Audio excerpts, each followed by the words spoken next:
right, good morning, everybody. Today is Wednesday, February 4th, 2015, and this is Before the First Cup with Jules here on UCY.TV.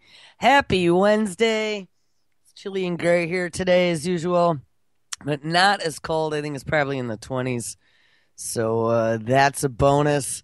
Almost like spring here. Today we're going to continue on our conversation we were having. It's probably been like week number 3 now, but we're going to continue in the conversation we were having yesterday discussing specifically nanotechnology. And just like almost every single day we do the show, once we get off the air, there's brand new news about the exact same things we were just talking about, yet it came out after we did the show. RT came out with a video yesterday. Pigmine posted it. That was titled DNA Nanobots to Target Cancer Cells in Test Patients. Now,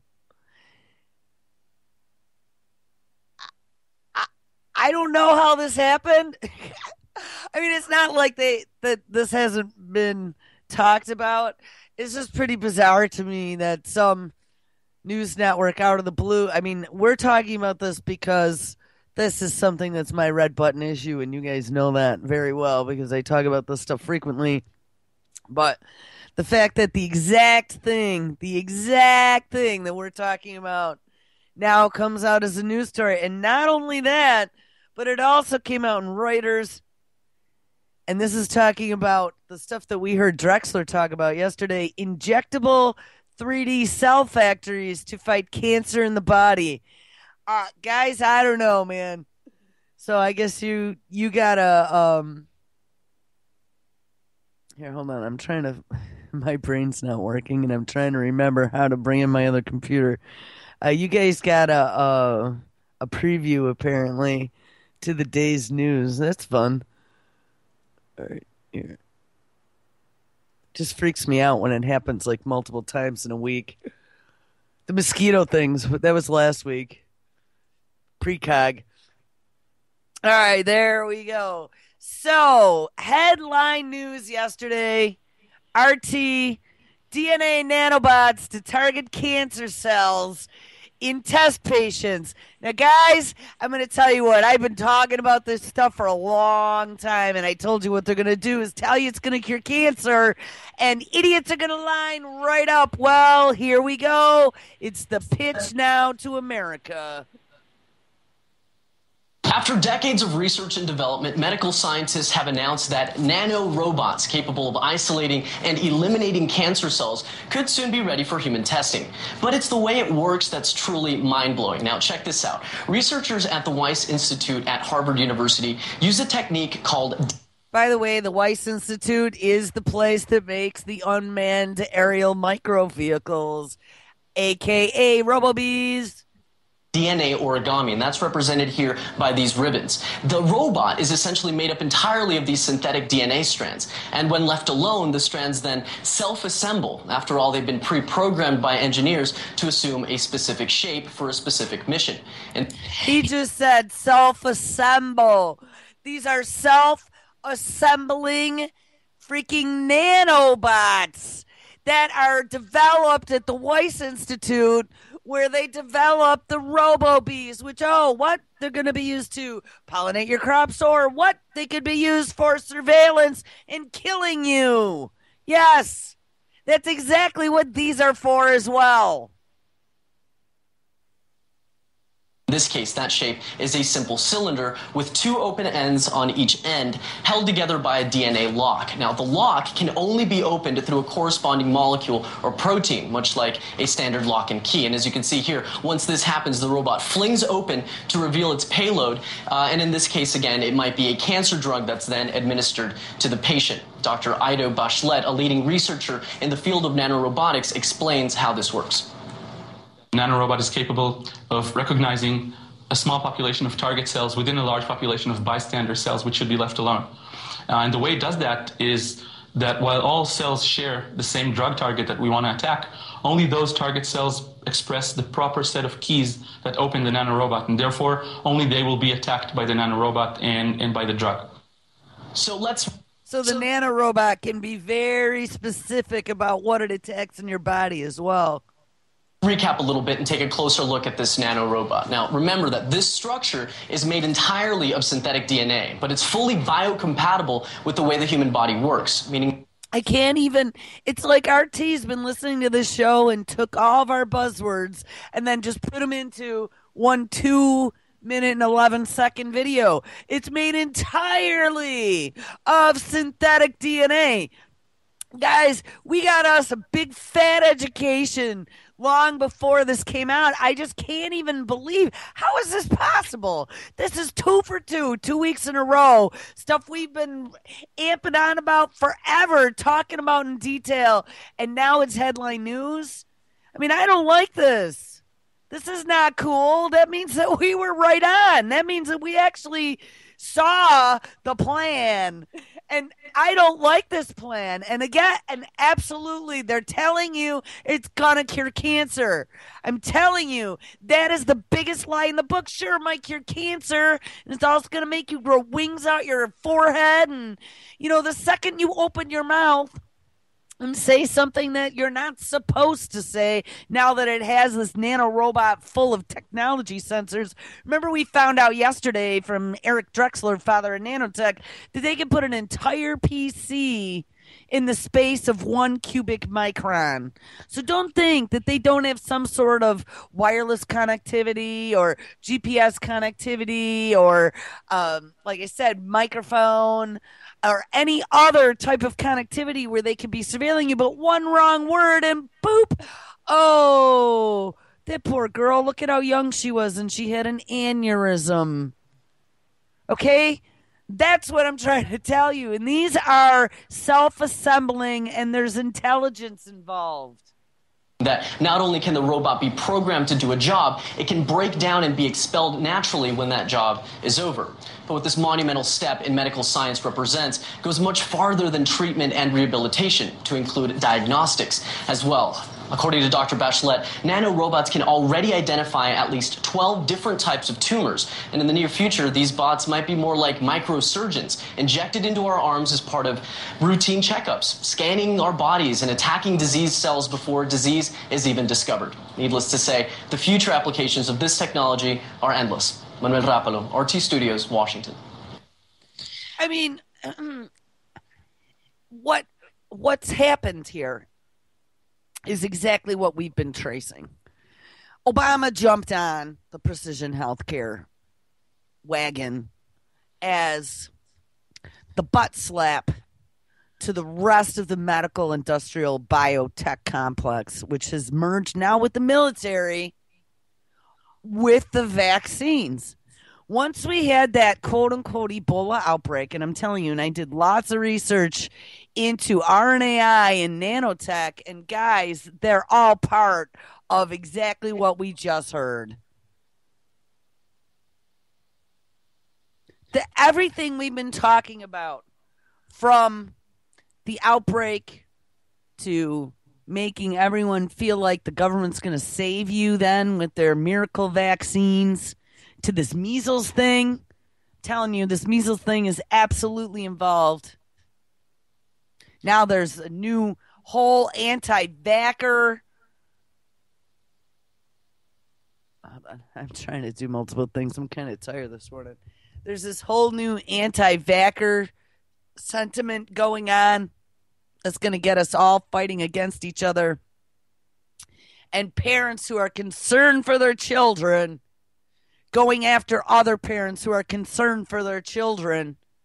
And I'm going to tell you what's so evil about all this is that we found out that the mortality rate for measles is 0.02%.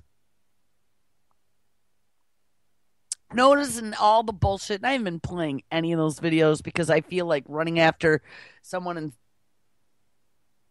poking them in the eyes.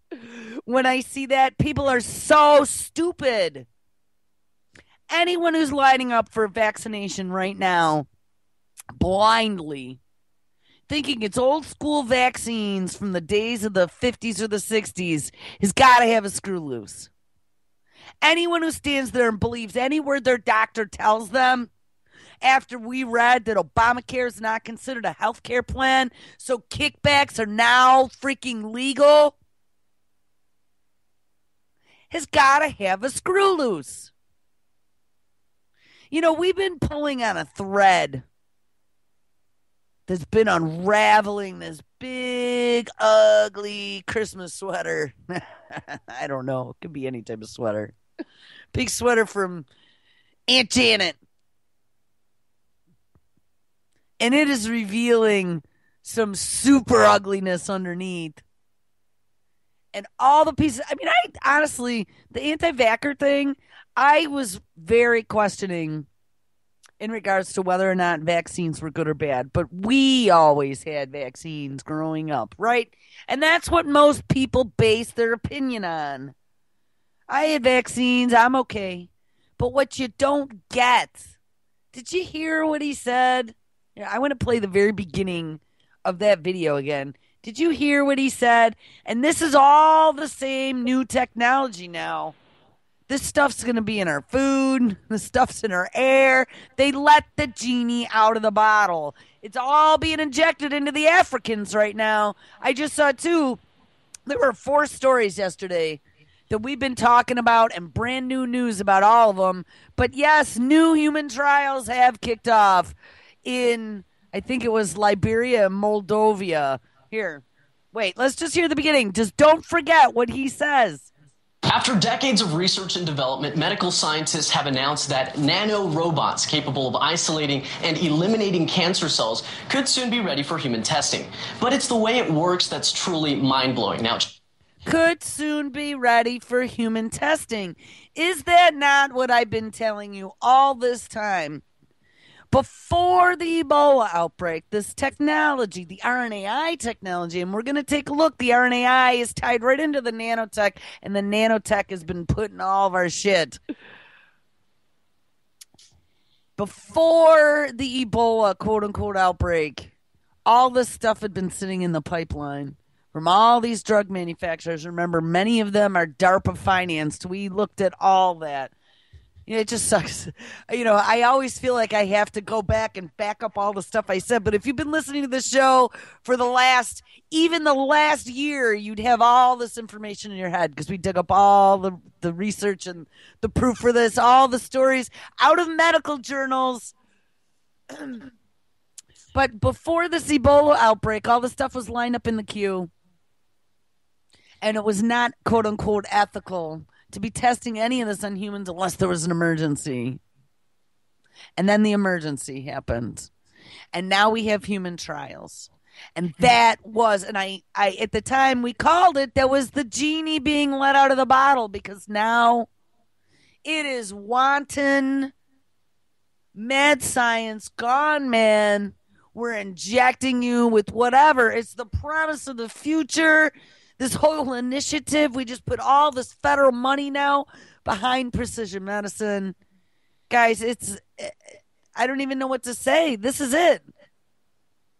This is the end game. All this other stuff that we've been squawking about, all the wars and the pollution and the radiation and even the chemtrails. Actually, the chemtrails, I think they've been spraying us with this crap. All this stuff. And maybe the chemtrails was just to check out a delivery system. Put on a seatbelt because now the nanobots are coming. This has been my nightmare. If you've ever watched science fiction, you were ever a fan of science fiction movies or series, the replicators, guys. The replicators from Stargate SG-1. Actually, I think there was something very similar to that in Babylon 5, though they didn't replicate, but they were very much creatures like I imagine nanobots. Guys, this is not good. How do you kill these things? That's what we should always know, right? When you bring out a poison, you always want the antidote.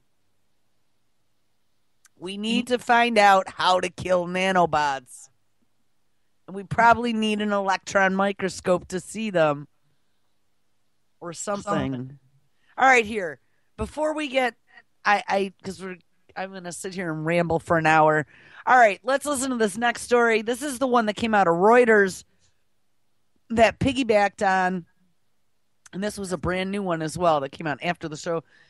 This one talks about the 3D cell factories, and this is the same type of stuff that Drexler was talking about in that interview we heard yesterday. Injectable 3D cell factories to fight cancer in the body. Eileen Lee fills a syringe with a saline solution that contains tiny rods made of silica. Those rods form the basis of a new method to fight everything from cancer to Ebola in the human body. David Mooney, a professor of bioengineering at Harvard, says the human immune system is the most efficient weapon on the planet to fight disease, but that sometimes it needs to be activated to respond to threats. That's where the rods come in. One could inject these through a needle because they're so small, and then after they're in the body, they would be present in a fluid, a saline solution or salt solution, and then as that salt solution dissipated into the surrounding tissue, these particles would then collapse on each other and form this three-dimensional structure. That three-dimensional structure is basically a makeshift laboratory which takes shape inside the body. First, the tiny lab plays the role of a trap, releasing drug molecules that were implanted into nanopores fitted in the rods to attract immune cells to the structure. Eileen Lee says it's like attracting a mouse with cheese. We utilize these nanopores to release a factor that brings about millions and millions of immune cells to this local 3D structure. And there, the cells reside in the pores that are formed between the microparticles, and they're able to be then, subsequently programmed to do their job. I just can't even believe there were 2 videos yesterday, brand spanking new, that came out on this we spent days building up and explaining how this all works and all the history behind it, and 2 videos that came out. This is really happening, guys. Literally, I was almost at a loss. I was very upset when I saw this yesterday. At this point, the tiny lab turns into a factory where these cells are reprogrammed and fitted with proteins designed to trigger an immune response in the body. They will then migrate away from the scaffold, go to the nearest lymph node, and there they instruct the T cells and B cells to proliferate and to activate. And then your immune system will increase or multiply this effect at several different steps as you move down the immune response. And that's when the body kicks into action to start combating disease and infection. In animal studies, the research has proven highly effective.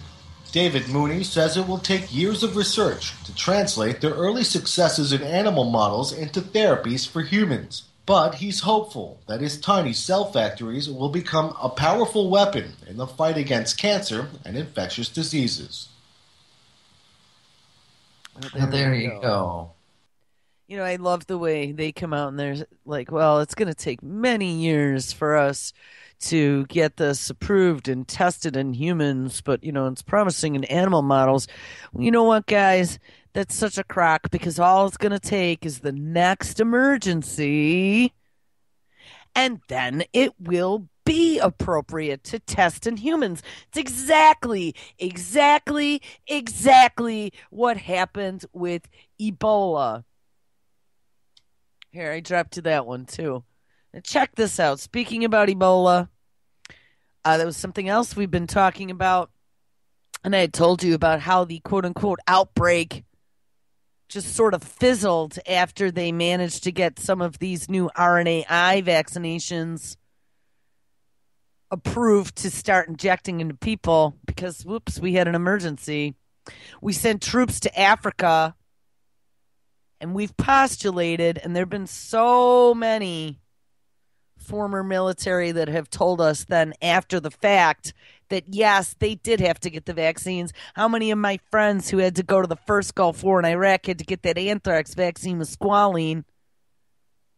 our postulation was 3,000 troops to Africa in the middle of the Ebola outbreak wasn't just to go build treatment centers, which, whoops, by the way, are all sitting empty, some of which never even were used. But they have now multiple clinical trials going on with the poor people in Africa for this new Ebola vaccination.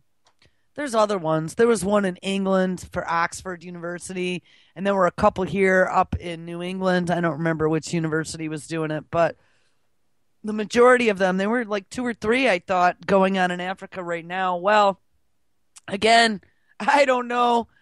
Here we go. This came out of the news yesterday. Liberia kicks off clinical trial for Ebola vaccine as what? Oh, yeah, the outbreak ebbs. Remember, they must have found the tree. Actually, they did literally come out and say they found the tree that the infected fruit bats were in. They must have called the exterminators because Ebola just evaporated like that. Poof. But what do we get out of it? Oh, nano fucking bot vaccines. A new laboratory and new hope in Monrovia, where a trial of experimental Ebola vaccines is getting started. The Ebola epidemic has killed thousands of people in West Africa since it began more than a year ago. But here there are 2 vaccines being tested, one developed in the US and the other in Canada. And Liberia's Deputy Health Minister Tolbert Nyenzwa is hopeful. I'm of the conviction that the scientists both on both sides, the Liberian side and the American side, are about to find a solution that will save lives in the future. But it won't be a quick fix. The spread of Ebola appears to be slowing in Liberia, but some researchers say it could make it harder to tell if the vaccines work. Zolu McGill is one of the first volunteers to get vaccinated. A trial is not 100% guarantee that all you're getting vaccinated for Ebola or you will not catch Ebola. You need to stay to practices to prevent Ebola and follow the rules. Scientists say the study could prove to be a turning point in the fight against the deadly virus, which currently has no known cure. While that video is playing, I popped into chat for a second, and you know what, guys? You are absolutely 100% right on. This whole thing, this measles thing now. You know, here's something I was thinking about yesterday. My one friend that disagrees with me on everything was disagreeing with me again. But you know what? I'm pretty confident in my ability to decode the news and connect the dots that, you know, here, hold on. That most of the time, I think I'm pretty right on the money once I start pulling on a thread and digging into it. You don't want me to do that. But here, we're going to go back to the story because this is the one from sciencemag.org from a few days ago. We read this. So it was on the first. This is what tipped me off. This is about the measles virus. You know, right now there was like, oh no, measles in Disneyland. Oh no, measles near the Super Bowl. Now it'll be interesting to see if now they start squawking that people got it at the Super Bowl. Incubation period is 10 to 14 days. I was reading that yesterday, that you can have it before you get the sniffles and the cough. Did anyone also realize that probably more so than the spots and the blotches, which is just inflammation, and you get it internally and externally, you'll get it on your skin, and you'll get it in your throat and your tongue. When I caught it in college, I never had it on my body. It actually was just in, like, the, what do you call it, the sides of my mouth, all the way back in my tongue were all spotted red. And I had that horrible upper respiratory. But what really gets me is that there was that illness, right? We were talking about that before Christmas, that everyone was dubbing the chemtrail flu, if you remember. And even before that was the whooping cough. Remember in the Pacific Northwest, all those kids who ended up being vaccinated ended up with whooping cough. And that was like kind of when the anti-vaxxer pushback was growing at that point. Well, it's those anti-vaxxers. And then it came out, whoops, no, all the kids that got infected with whooping cough actually got the vaccine. Well, this illness then that came out over Christmas, I had it, you had it, most of us had it. It lasted for weeks. Literally, it felt like you were ripping a lung out. Your glands all swelled up. I was dying. A lot of those, as I'm reading this article the other day, happen to be very similar symptoms to measles. I just didn't have any dots. So let's read this. Measles virus is spread from person to person through the air in coughed out aerosolized droplets that are inhaled. I also read another article yesterday. It can last for 2 hours outside of the body, by the way. So like on surfaces or in water, aerosolized particulate.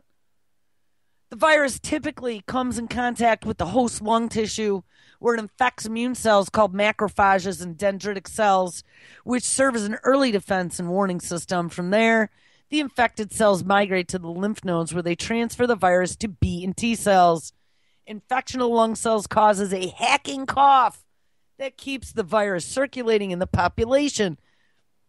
Who is to say that this measles outbreak, and this is kind of what I was thinking about the other day, wasn't again something engineered?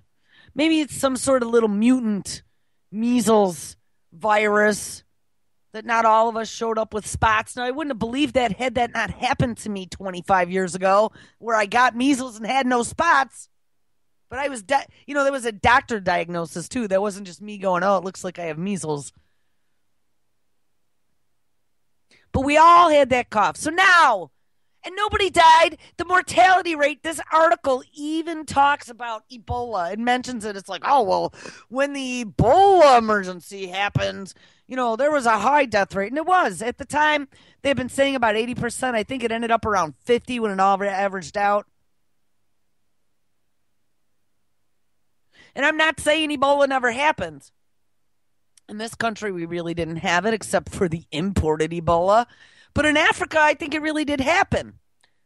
The question is where it came from, and I don't think it came from that one tree that they happened to identify and the mysterious infected fruit bats. I mean, day one, we called bullshit flag on that. I mean, remember I told you, when you're decoding mainstream, there, at least to me, when I'm reading or I'm listening to something, I have like this uncanny ability for picking out liars. And it's because, and I told you guys, when I was a kid, when I was young, I was an incessant liar. And my mother always caught me.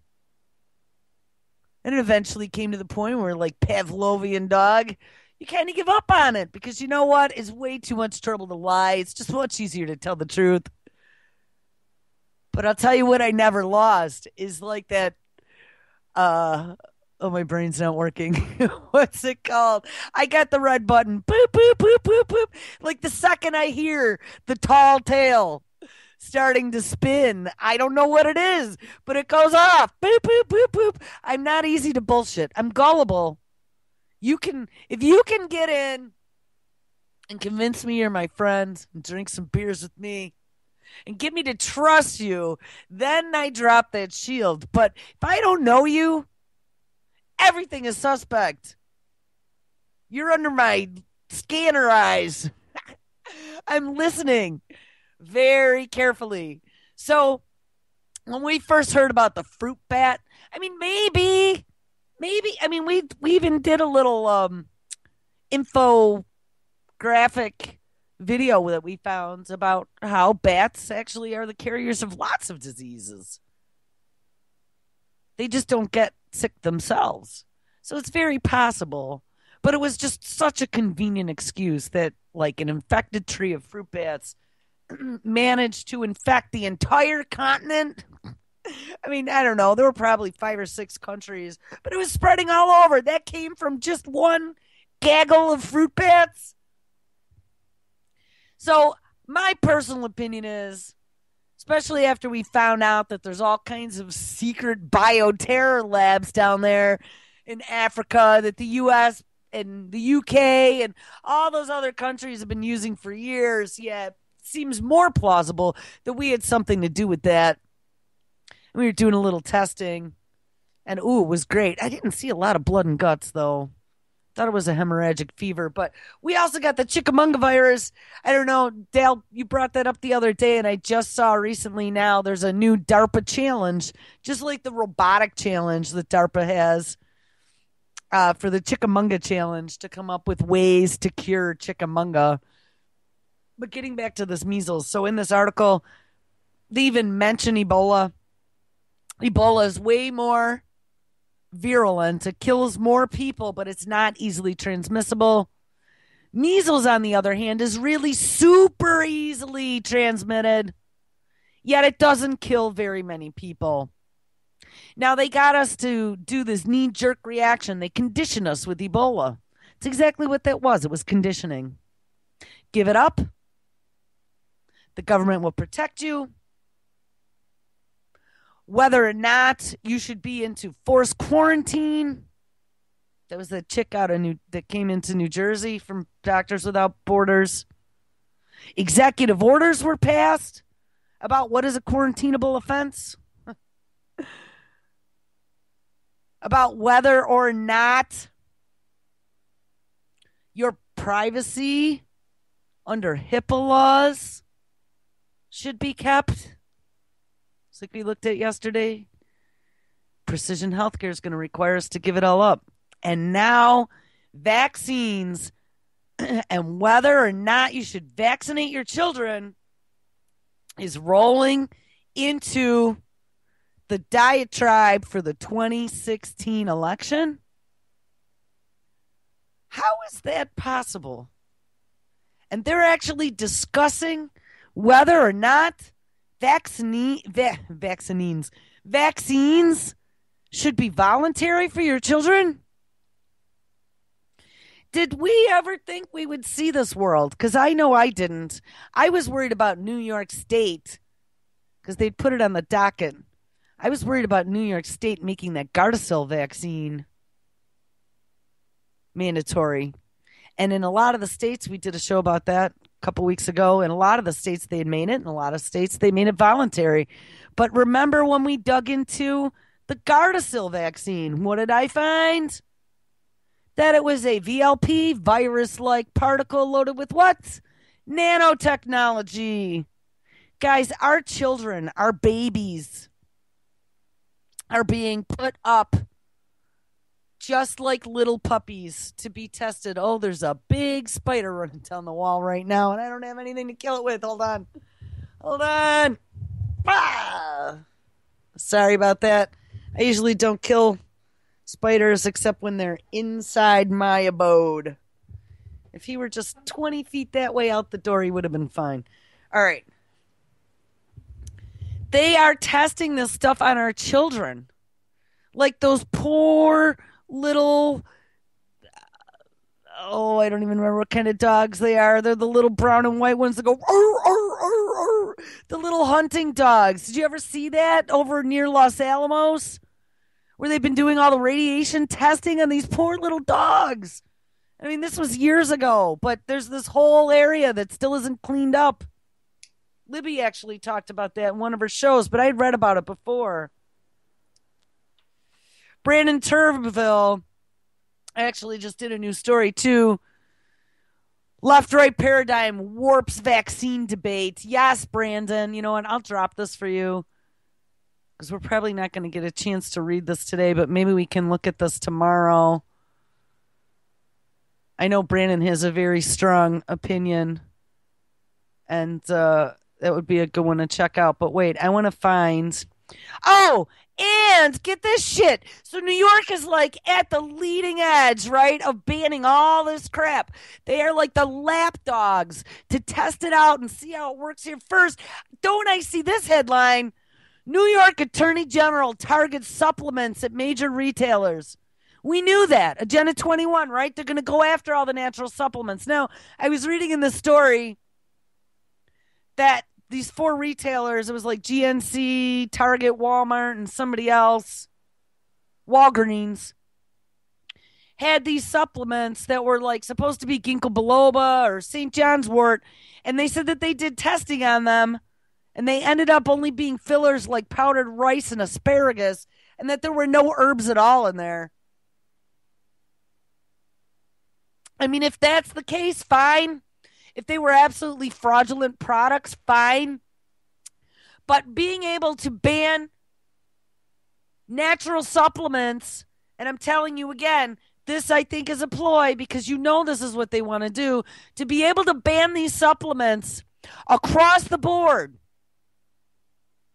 Says the New York State Attorney General's office accused 4 major retailers on Monday of selling fraudulent and potentially dangerous herbal supplements and demanded that they remove the products from their shelves. Well, good. Maybe those products, but if they start banning stuff just like they did with the BB guns in New York, you saw that right now. Walmart and Kmart can't sell BB guns anymore unless they have the little orange tip on the ends, which, again, I don't disagree with that. You know, you really can't tell the BB guns from real guns, especially at a distance, if they don't have the orange tip, and kids got killed because of it. I mean, trigger happy cops had something to do with it, but kids still got killed. But it sets a dangerous precedent. Remember, all these little things are dip your toe in and see what the reaction is going to be. And if the dumb American public still sits there and drools on the couch and there is no debate, well, bam! It's time to bring in phase 2 of whatever multi-pronged evil plan you're working on. So, in the case of the nanotech and the RNAi vaccinations, Ebola was number 1. And now we got measles. And what's going to be next? Actually, maybe even Gardasil was number 1, and then Ebola, and now the measles. And what's going to be next? Whoa, mandatory vaccines. Because, like I told you, as a parent, for anyone who hasn't been a parent, I wasn't a parent for many, many years. I did not have my daughter until I was almost 39. Actually, I think I had already turned 39. So I spent many years as a bachelorette doing my own thing before that. And I'm going to tell you that your whole worldview changes. Absolutely. All my friends have told me that. I didn't believe a word they said. Well, I was wrong. Your whole worldview changes. And what changes most is that you will do anything. It's like this innate code in you, as a mother especially. You will do anything to make sure that that child stays safe, whether you want to or not. It's something that's built in. If you've medicated yourself to the point where you don't care about your child, well, then you got some serious ass problems, because you will be half dead and you will be protecting that child. Okay, it's like a superhuman power. It's all throughout nature. Look at a mama bear. Okay. So the fact that they've taken this measles thing, they started it at Disney World. Of course, oh, the terror. Remember, little Johnny's not going to get his trip now. I thought that they were going to do a terror. I mean, I always had said Disney World would be the great place for a terror attack, but I didn't think it was going to be a bio-terror attack.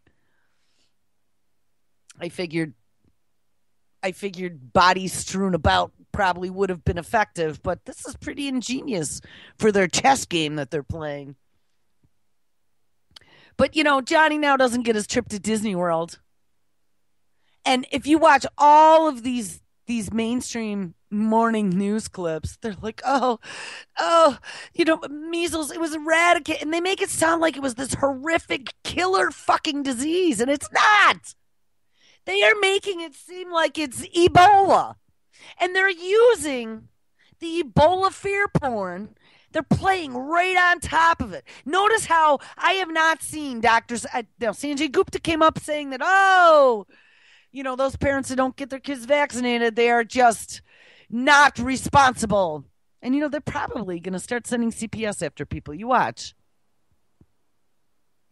But I haven't seen any mainstream doctor coming out going, well, measles was one of those things like chicken pox everybody got.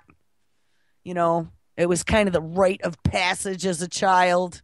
Wasn't that dangerous? They got a few spots. They were sick for a couple of weeks and it was over. And very few people died from it. And why the hell do we have a chicken pox vaccine? didn't kill you. I don't think measles is too much worse than that. So anyway, the plan, the evil plan, yes, it now has become a talking point for the 2016 elections. Oh, yes, it has. You're going to get your vax whether or not you like it. This conversation was going to happen anyway because of what's happened out at Disneyland, the measles outbreak in the country. And I'll say this at the beginning. If you're running for president, you should be prepared to be asked just about anything. Right. Your favorite color, vaccination policy, anything. You want the nuclear football? Any question is fair game. This is Chris Christie in London yesterday. He was asked, vaccines, a good thing or bad thing? He kind of splits the difference. All I can say is that we vaccinated ours. And so, that's the best expression I can give you my opinion. It's much more important, I think, what you think as a parent than what you think as a public official. And that's what we do. But I also understand that parents need to have some measure of choice in things as well. So that's the balance that the government has to decide. It's that part where he says parents need to have some measure of choice. That's a balance. The government has to decide. Christie's off. Yeah, I'm going to stop right there. That's exactly it. And notice Christie said exactly what we'd been saying. Well, we vaccinated ours. And what he didn't say was, well, because I got vaccinated when I was a kid and I turned out okay. That's the way most parents think. But the fact that now, we're going to let the government decide, I don't think, I'm telling you what, guys, those pitchforks and torches, I hope you have them handy behind a door somewhere because it's getting pretty close. They're going to be kicking at our door. Do you understand what this is talking about? Do you understand what that Carrie chick who came back from Africa and they quarantined her? I did a whole story about that, and it didn't get very much play because nobody thought it was a big deal. It was a big deal. That executive order I talked about where they had made additional respiratory illnesses quarantinable offenses. This is taking away your ownership of your body. Inject it with nanotech and we've lost it all. This is what's happening. All right, I'm going to play the rest of this. After that, Christie's office in New Jersey put out this statement. To be clear, the governor believes vaccines are an important public health protection. And with a disease like measles, there's no question kids should be vaccinated. At the same time, different states require different degrees of vaccination, which is why he was calling for a balance in which one's government should mandate. That's Chris Christie. Let's, before we start the conversation, also bring in Rand Paul. In a combative interview with CNBC on a number of subjects, Rand Paul, remember, he's an ophthalmologist, he's a doctor, an eye doctor. Listen to him here saying he has some questions about vaccines. I've heard of many tragic cases of walking, talking, normal children who wound up with profound mental disorders after vaccines. I'm not arguing vaccines are a bad idea. I think they're a good thing. But I think the parents should have some input.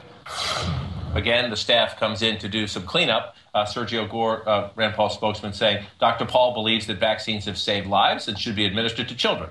His children were all vaccinated. He also believes many vaccines should be voluntary, and like most medical decisions, between the doctor and the patient, not the government. Is this a...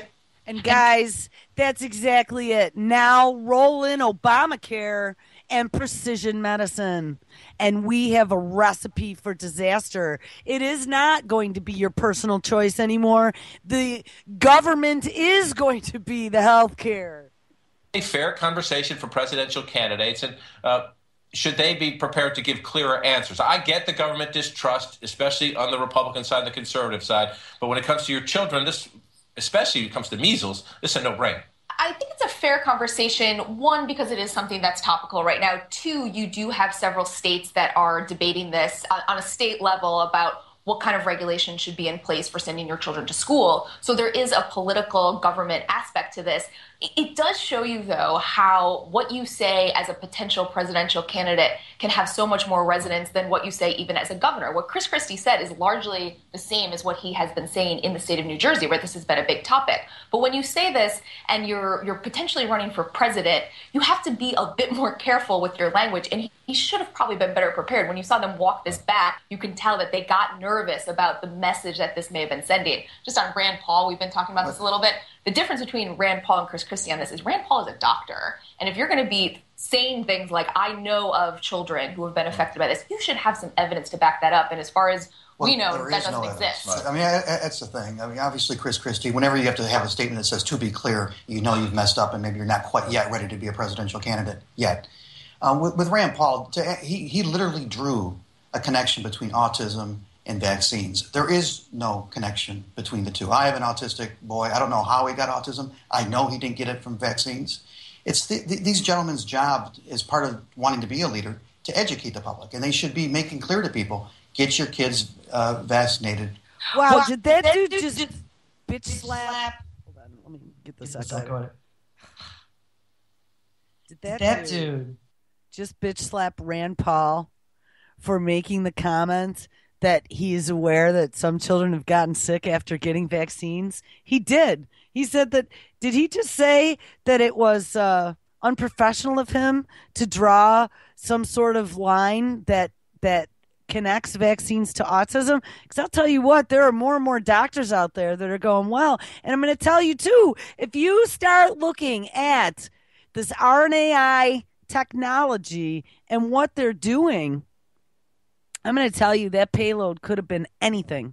And if you look at the video that came out, a month or two ago about how 50% of our children are going to be autistic in the next 20 years, how the hell is that possible then? What do you think it is?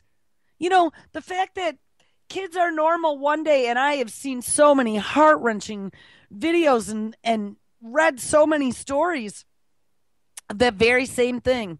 Their kid was normal. Their kid got a fever after the shot. The kid started screaming, and now the kid is forever sitting in a wheelchair with no recognition of anyone or no capabilities to do anything. I mean, it's horrifying. And these pharma companies get away with it. There is no recourse. Remember, we looked at that Confessions of a RX drug pusher with April and Verstein's show. They put aside money because it's more profitable to get it out there. They put aside money to cover any settlements they have to deal with.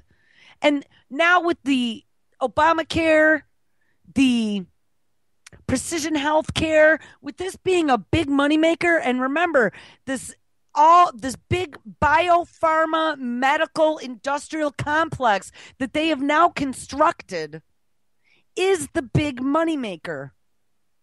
This is where the future is. Obama said that. This is the economic engine for the 21st century. All right, I'm going to play a little bit more of this. And not be pandering like they both were doing. And if Wait. We're going to back it up 1 second. I just want to hear what he said about Rand Paul. Autism and vaccine. Right here. Paul and Chris Christie on this is Rand Paul is a doctor. And if you're going to be saying things like, I know of children who have been affected by this, you should have some evidence to back that up. And as far as we know, that doesn't exist. Right. I mean, that's the thing. I mean, obviously. Wow, there's no evidence to back that up, apparently. Holy crap. 3 weeks worth of the Truther girls, April and Verstein. I mean, the Vaccine Liberation Army. This is just unbelievable. Chris Christie, whenever you have to have a statement that says, to be clear, you know you've messed up and maybe you're not quite yet ready to be a presidential candidate yet. With Rand Paul, he literally drew a connection between autism and vaccines. There is no connection between the two. I have an autistic boy. I don't know how he got autism. I know he didn't get it from vaccines.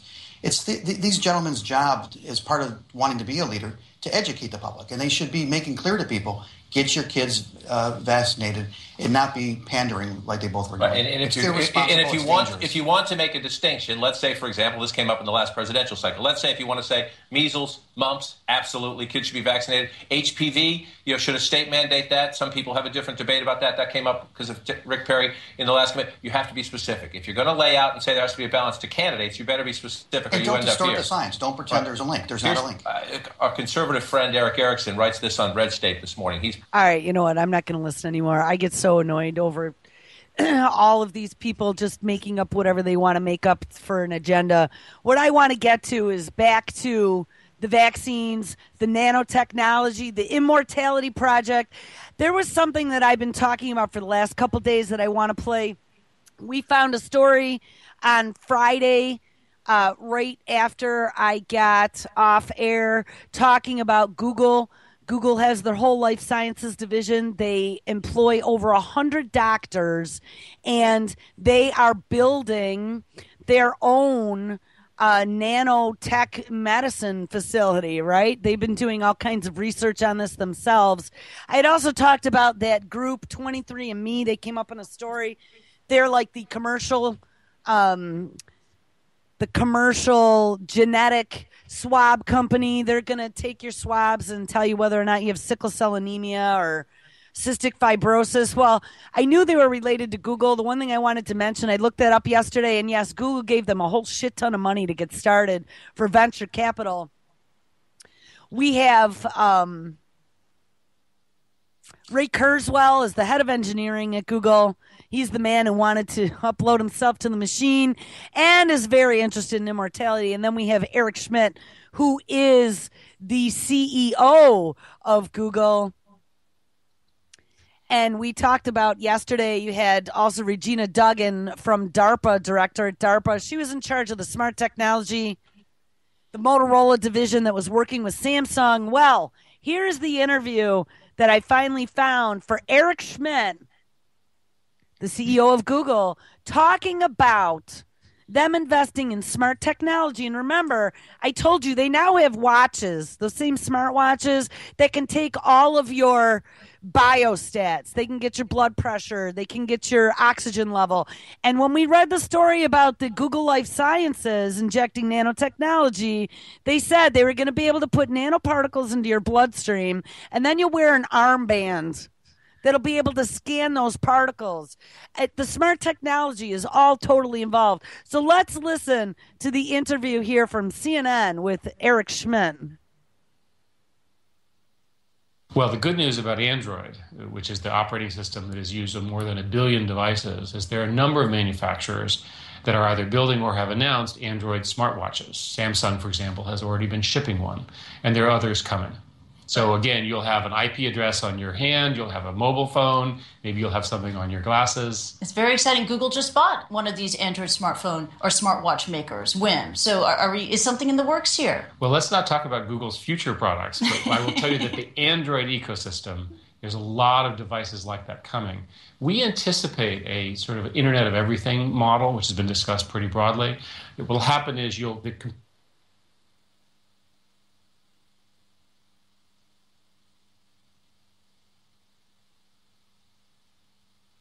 computers will all self-assemble.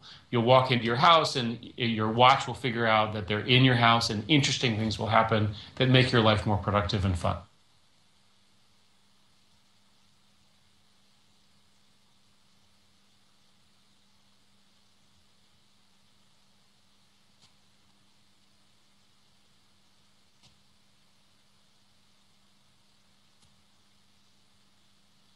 Let's talk about Google Android, okay? And in particular, Samsung's dominance in Google Android. I mean, is that a good thing or a bad thing? Because Google Android has enabled the success of Samsung. Your thoughts on that?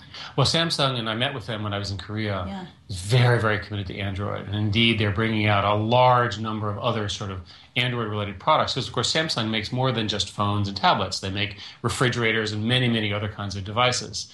So they're part of our partnership to make Android and the Internet of Everything really happen. So that partnership is very good for us. Samsung has really redefined the smartphone space.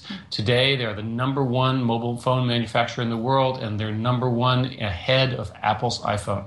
So you're bullish about Samsung's continued success? Not only am I bullish, Samsung itself is riding high on the success of their decision to standardize on Android and to use their technology. And they're really an innovator in terms of integrated hardware. They do a fantastic job. Let's talk about moonshot projects. So much discussion about the driverless cars at Google, Immortality Project. Right. Why does Google do this?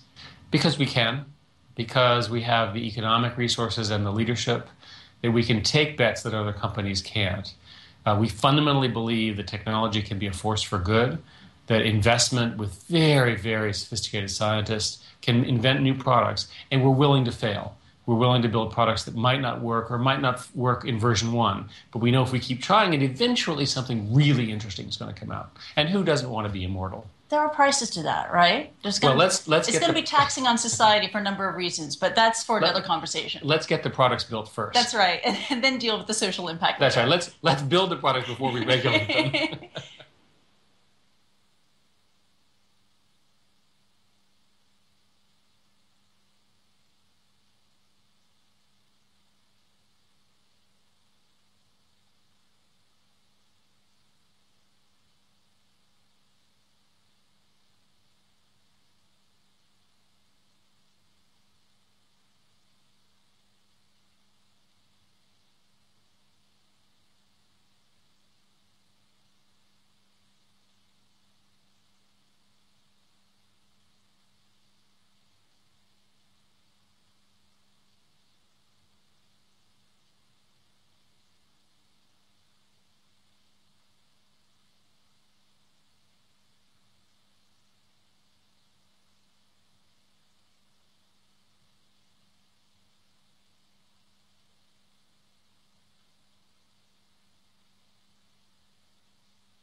And Homo sapien 2.0, according to a researcher at the Global Brain Institute, a completely new human species will inhabit the Earth in just over 30 years. Now,